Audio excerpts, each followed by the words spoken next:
Based on this story, we will learn about predatory conservatorship. This is a specific form of legal abuse where a manipulator uses a victim's vulnerability, age, illness, or grief to strip them of their autonomy under the guise of protection. They don't steal your money with a gun. They steal your personhood with a clipboard. You'll see how they weaponize medical concern to paint competence as insanity, and why the most dangerous person in the room is often the one holding the soup spoon. If you're watching this video, tell me where you're from or what time it is for you. Sects of cardboard and cheap packing tape assaulted the foyer of my home, a scent that didn't belong in a house built on mahogany and history. I leaned against the doorframe, my cane digging into the Persian rug, watching my daughter-in-law, Tiffany, direct the movers with the precision of a drill sergeant. She wasn't just moving boxes, she was claiming territory. "Just put the heavy ones in the east wing," she chirped, her voice too bright, too sharp for a Tuesday morning. "Patricia, why are you standing up? You know what Dr. Evans said about your blood pressure." She turned to me, her smile tight, eyes scanning me not with affection, but with assessment, like I was a violin with a hairline fracture she was waiting to snap. "I am standing because this is my house, Tiffany," I said, though my voice lacked the steel it had before the stroke. "And Robert told me you were staying for a week. This looks like an occupation." "Oh, Patricia, stop," she laughed, a dry, dismissive sound. "We're just nesting. For your recovery. You can't manage this place alone. Not anymore." She's not here to nurse me, I thought, watching her perfectly manicured hand rest possessively on the banister. She's here to audit me. "Robert," I called out to my son, who was trudging in with a suitcase, looking exhausted and already defeated. "Mom, please," he muttered, avoiding my eyes. "It's just easier this way. For everyone." Easier for whom? I watched Tiffany guide a mover toward my private study, her gaze lingering on the locked door. The realization hit me cold in the chest. She hadn't brought clothes in those boxes. She had brought empty binders. Why did she insist on the east wing, the one closest to my office? Sex, 1.5. The kitchen smelled of antiseptic and over-reportment. Chamomile tea, Tiffany stood at the island, organizing a row of pill bottles with terrifying efficiency.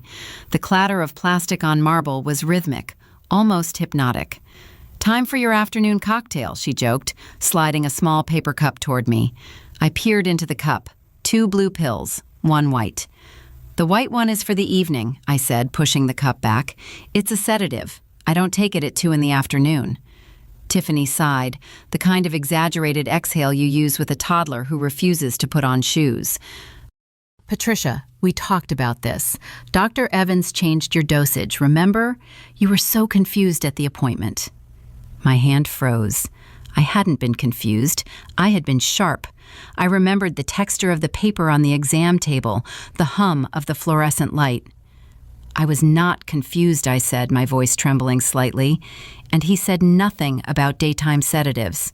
"See, this is what I was worried about," she whispered, leaning in, her hand covering mine. Her skin was cold. "You're forgetting things again. It's okay.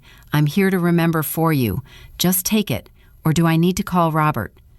The leverage, I realized. She's using my memory as the weapon. If I argue, I'm agitated. If I submit, I'm sedated. I looked at her eyes. They were flat, devoid of the warmth she feigned. She wanted me asleep.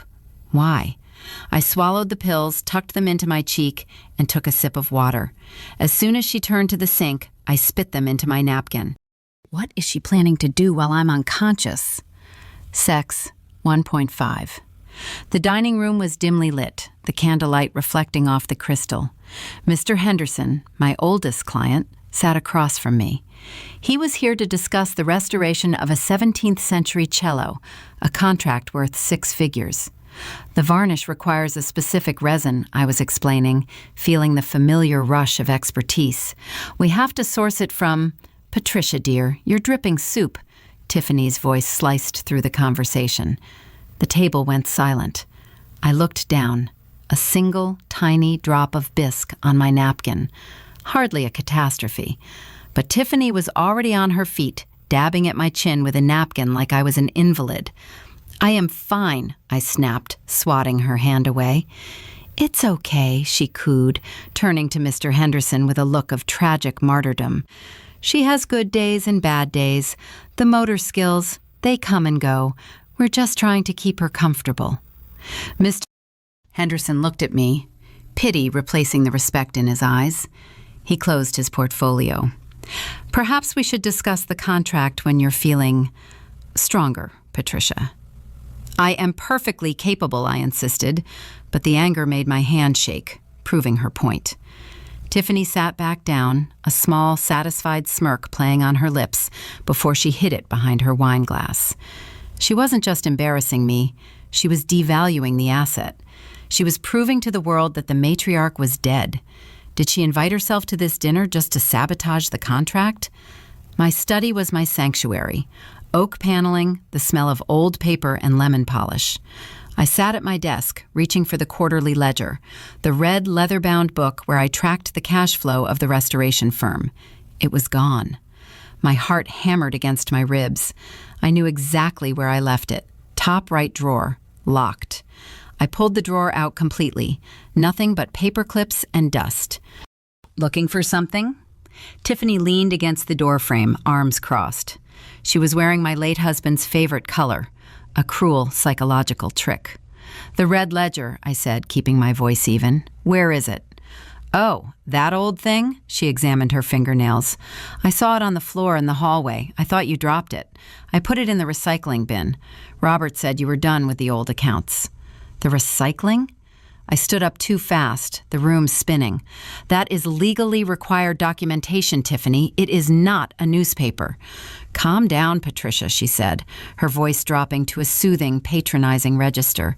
"You're getting hysterical. Maybe you misplaced it.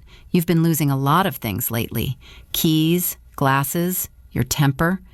She didn't recycle it, I thought, watching her eyes track my panic. She stole it. She needs to know how much liquid cash we have. "Get out," I whispered. "Fine. I'll just tell Robert you're having another episode."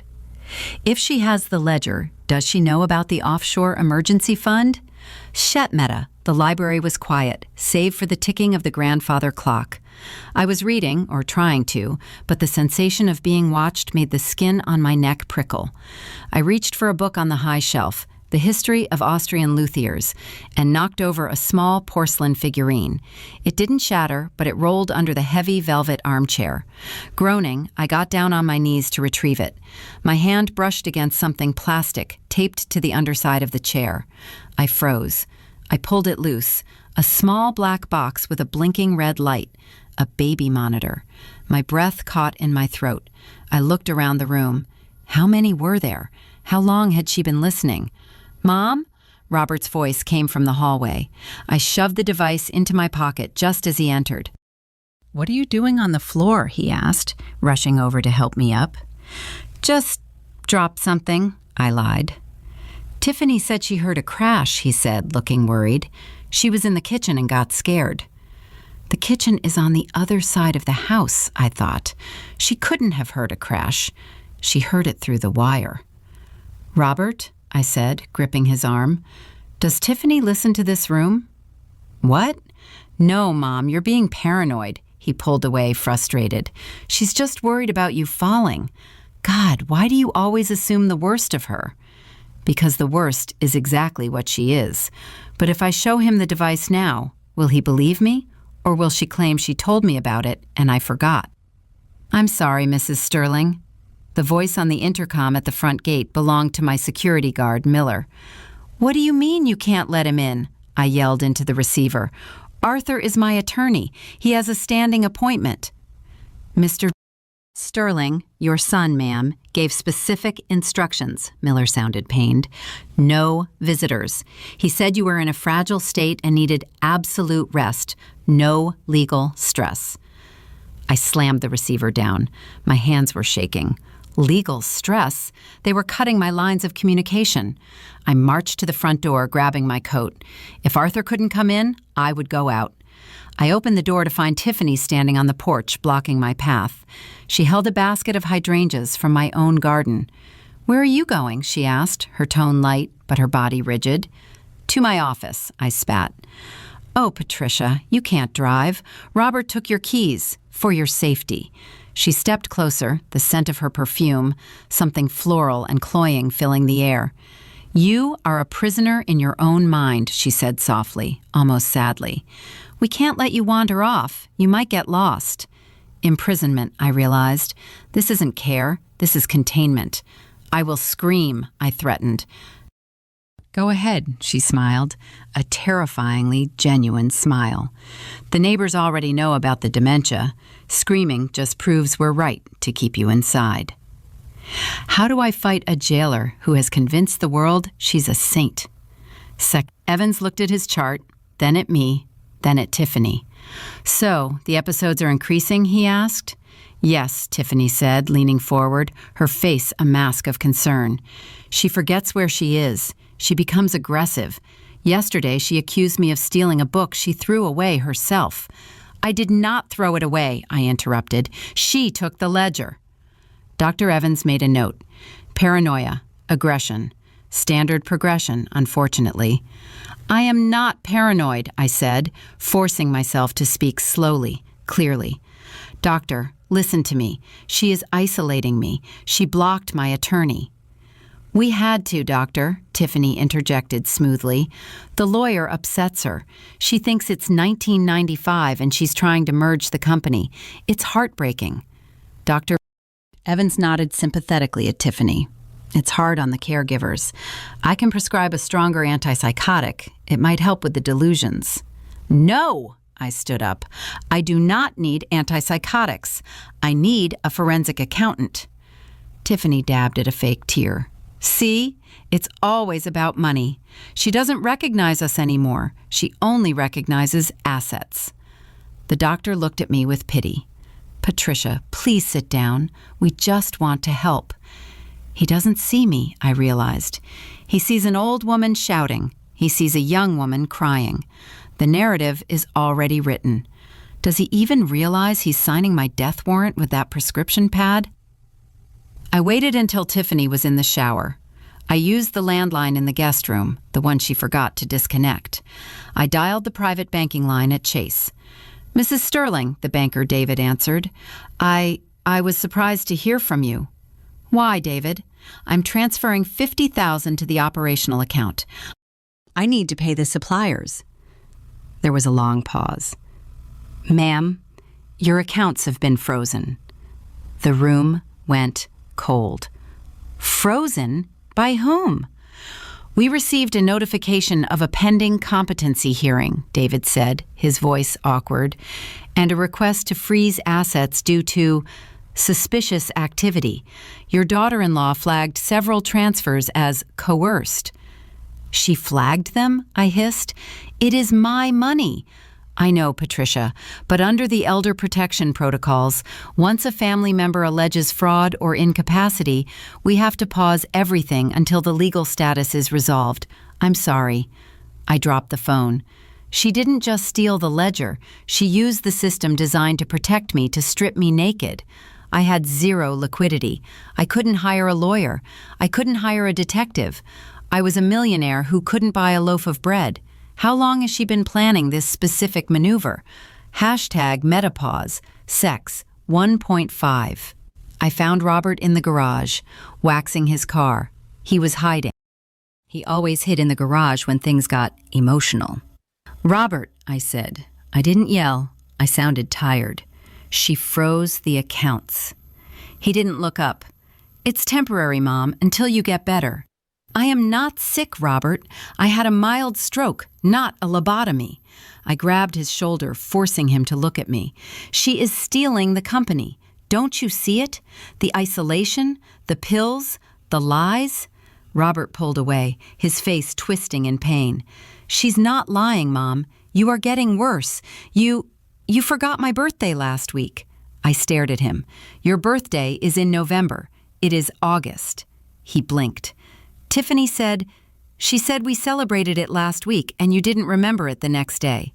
"She gaslit you," I whispered. "Robert, look at me. She is lying to you too."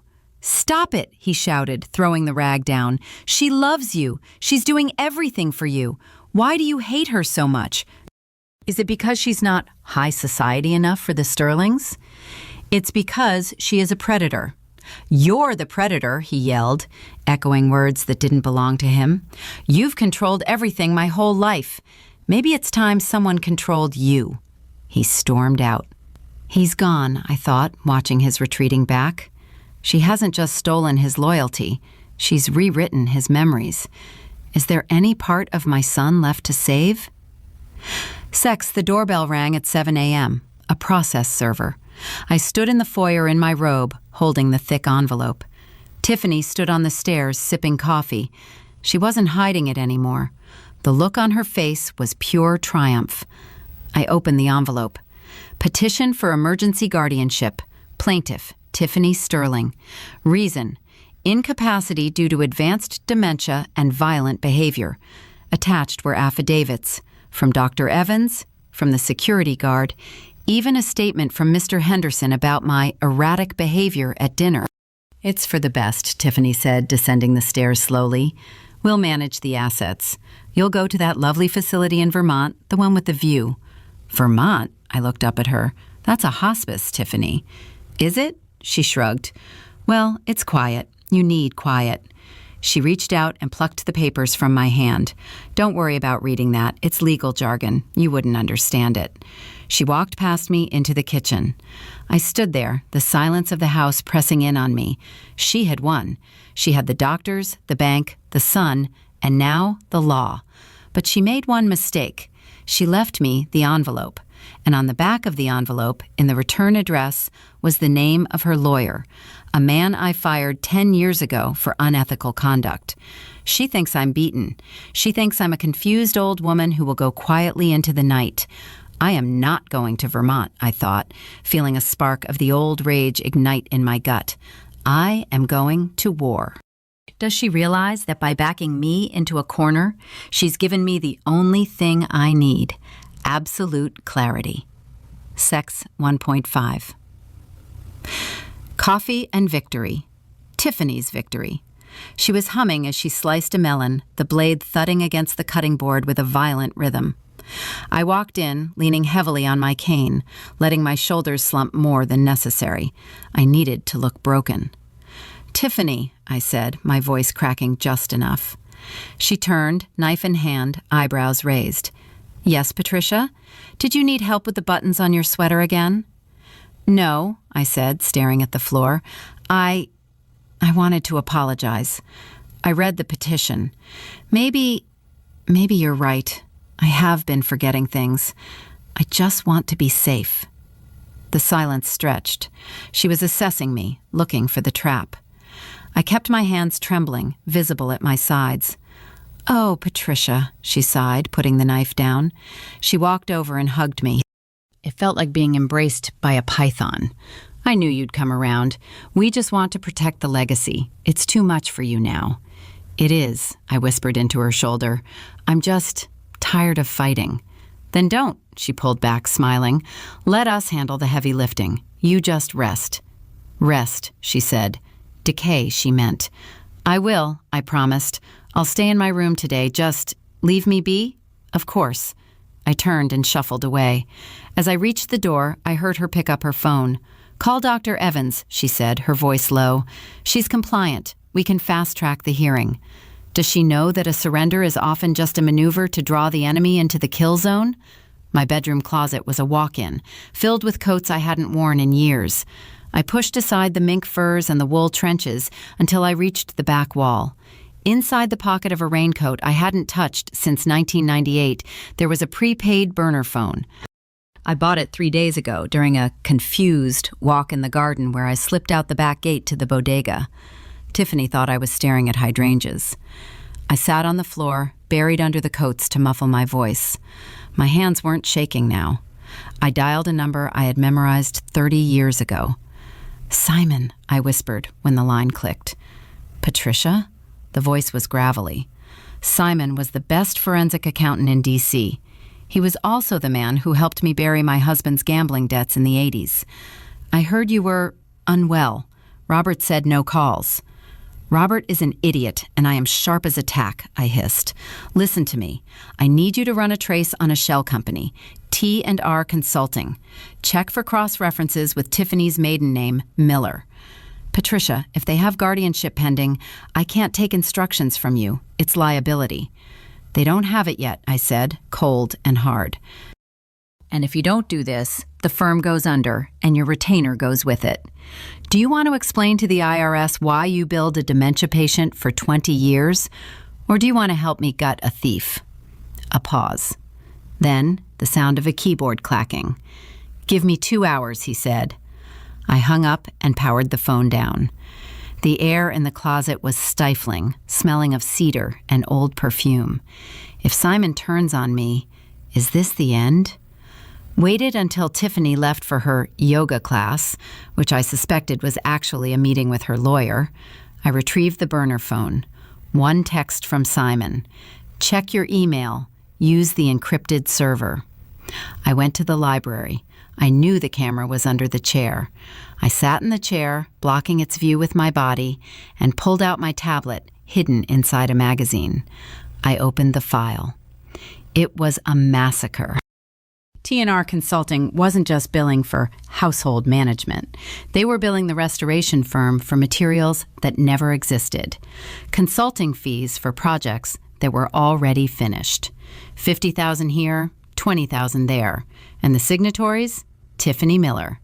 And Robert Sterling. My heart stopped. Robert. I zoomed in on the signature. It was Robert's hand, but the pressure was off. Too shaky. Or traced? I scrolled down.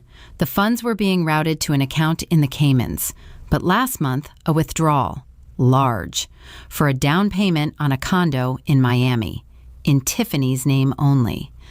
Oh, Robert, I breathed, staring at the screen. She's not just stealing from me, she's stealing from you. She wasn't building a nest egg for them. She was building an escape pod for herself. Can I destroy her without destroying my son in the process? Dinner was silent. Robert pushed peas around his plate. Tiffany was scrolling on her phone. I have been thinking, I said, breaking the silence. If I am going to Vermont, I need to settle the estate. Tiffany looked up, eyes bright. What do you mean? The will, I said. It's outdated. It leaves everything to the trust. But if you two are going to care for me, you should have direct control. To pay for the medical bills. Robert looked up, guilty. Mom, you don't have to. Hush, Robert. Tiffany placed a hand on his arm. She's right. The trust is restrictive. We need liquidity to get her the best care. She turned to me, beaming. That is so sensible, Patricia. I can call our notary. Yes, I said. Tomorrow. Here. I want to sign it over. The house, the firm, everything. I just want peace. We'll handle it, she promised, tomorrow at noon. She didn't ask why I changed my mind. Greed doesn't ask questions. It just opens its mouth. Does she know that a pig is easiest to slaughter when it's eating? I needed insurance. That night, I sat at my vanity and wrote in my journal. I knew she read it while I slept. August 15th. The shadows are talking again. I saw Richard today. He told me the money is evil. I have to give it to Tiffany. She is the angel. She is the only one who can stop the voices. I must sign everything to her before the demons take it. I wrote it in a shaky, erratic scrawl. I left the book open, pen uncapped, as if I had passed out mid-thought. Then I went to bed and lay awake, listening. At 2 a.m., the door creaked, soft footsteps, the rustle of paper, a sharp intake of breath, excitement. She believed it. She believed her own narrative so fully that she accepted my madness as fact because it served her. She took a photo of the page. I heard the shutter click. Good, I thought, staring at the dark ceiling. Take your evidence. Show the judge how crazy I am. Will she realize that angels don't usually hire forensic accountants? Meta. Sex 1.5. The dining room table was covered in documents. Tiffany Miteleeds, the notary, a sweaty man named Mr. Gables, was stamping pages with eager efficiency. And this, Tiffany slid a thick document toward me, transfers the voting shares of the firm to Robert and myself jointly. Jointly, I repeated, picking up the pen. So, if something happens to Robert, you control the firm? It's standard language, Patricia, she said, tapping the signature line with a manicured nail. Just sign here. Robert was standing by the window, looking pale. Tiffany, maybe we should read it to her. She knows what it is, Robert, she snapped, then softened. She wants this. Don't you, Mom? I looked at the paper. It was a death sentence for my legacy. I do, I said. I want this over. I lowered the pen. The tip touched the paper. Tiffany held her breath. Her eyes were wide, predatory, focused entirely on the ink flowing from my pen. I signed. Patricia A. Sterling. Done, she exhaled, snatching the paper before the ink was dry. It's done. She stood up, smoothing her skirt. The mask dropped. She didn't look concerned anymore. She looked bored. Well, she said, I'll go file these. Robert, start packing her room. The car for Vermont comes at 4. Actually, I said, my voice dropping the tremolo, returning to its natural deep timbre, I don't think I'll be going to Vermont. She froze. What? And I don't think you'll be filing those. Why does the predator always forget to look at the door behind them? The front door opened. Not a servant, not a nurse. Arthur, my attorney. Flanked by 2 uniformed officers and a man in a gray suit, Simon.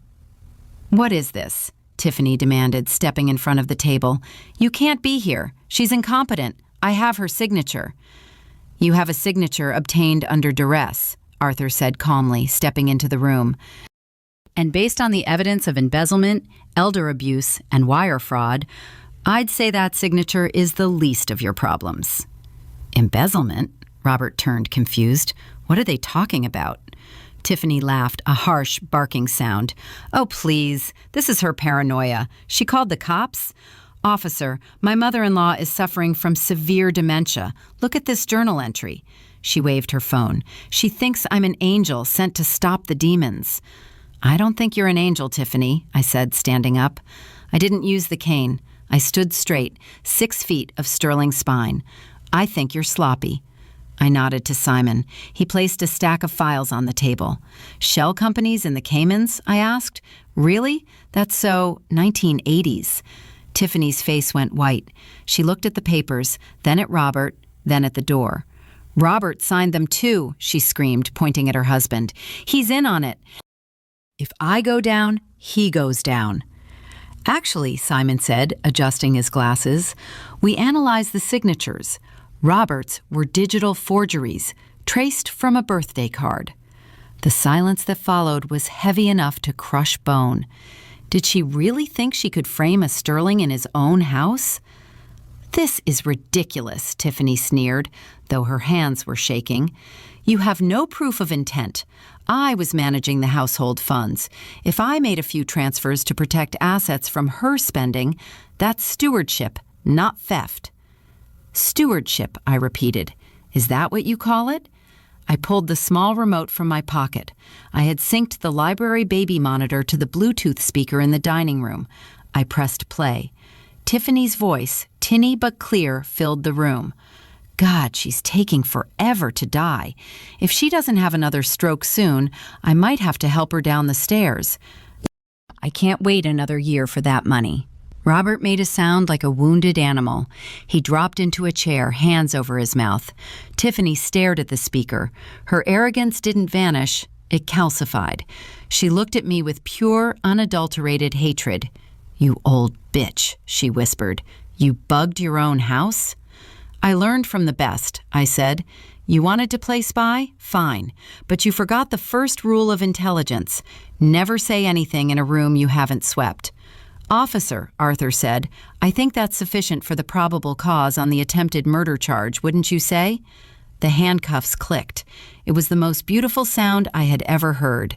Did she think I built this empire by being nice? The police led Tiffany away. She didn't scream. She didn't cry.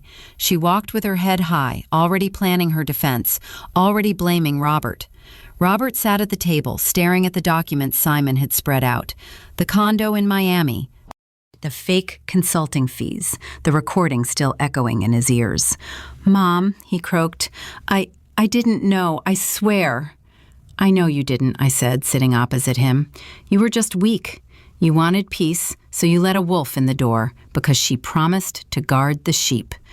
She said you were sick. She made it sound so logical." Tears were streaming down his face now. "I signed the petition. I helped her trap you." "Yes, you did." I didn't reach out to comfort him. He needed to feel this burn. "I'm so sorry," he sobbed. "How can you ever forgive me?" "Forgiveness is expensive, Robert," I said coldly, "and right now, your credit is no good." I pulled the notary papers, the ones I had just signed, toward me and ripped them in half. "You will annul the marriage, you will testify against her, and then you will start at the bottom of the firm, in the warehouse, packing boxes." "The warehouse?" He looked up, shocked. "If you want to run this company one day," I said, standing up, "you need to learn how to spot a rat, and the warehouse is full of them." Does he understand that this is the only way he becomes a man? Sex 1.5. 3 weeks later. The county jail visitation room and starting forecast. The story and where to reflected me, smelling of bleach and despair. Tiffany sat behind the glass. She looked tired, her roots showing, but her eyes were still hard. "You look terrible," she said into the phone. "I look wealthy," I corrected, smoothing my silk scarf, "and free." "Robert will take me back," she said, a confident smirk playing on her lips. "He's weak. He needs me. I'll beat the charges. I'll claim entrapment. And when I get out, I'll sue you for illegal surveillance." "Robert filed for annulment this morning," I said simply. "And as for the lawsuit, go ahead, spend your money. Oh, wait, you don't have any." Her eye twitched. "I came to tell you something, Tiffany, because I believe in closure." "Go to hell." I put the entire estate, the house, the firm, the liquid assets, into an irrevocable dynasty trust this morning. She froze. She knew what that meant. Robert can't touch the principal. Neither can his future wives, and certainly not his ex-wives. I leaned forward, fogging the glass. Even if you somehow claw your way out of this, even if you sue, there is nothing to take. The money is locked away in a vault you will never, ever have the combination to. For the first time, I saw real fear in her eyes. Not fear of jail, fear of poverty. "You win," she spat. "Are you happy? You're alone." "Better alone in a palace," I said, hanging up the phone, "than asleep in a bed with a snake." I walked out into the sunlight. It was a crisp autumn day. I had a business to run. Lesson learned. Predatory conservatorship and the benevolent trap. This story illustrates how easily the legal tools designed to protect the elderly, guardianship and conservatorship, can be weaponized by family members. The villain used the benevolent trap, framing normal aging, forgetfulness, stubbornness, as medical incapacity. By controlling the medical narrative, speaking for the patient, and the financial narrative, freezing assets, the predator strips the victim of the resources needed to fight back. The lesson? Legal documents, power of attorney, medical directives, must be ironclad before a crisis, and checks and balances, like a forensic accountant or an outside third party, are essential. Wealth doesn't protect you from this. Often, it just makes you a bigger target. If this story resonated with you, click like then comment below. Even just one word. Maybe tell me where you're watching from, or what time it is right now. Sometimes one word is enough to say, you were here.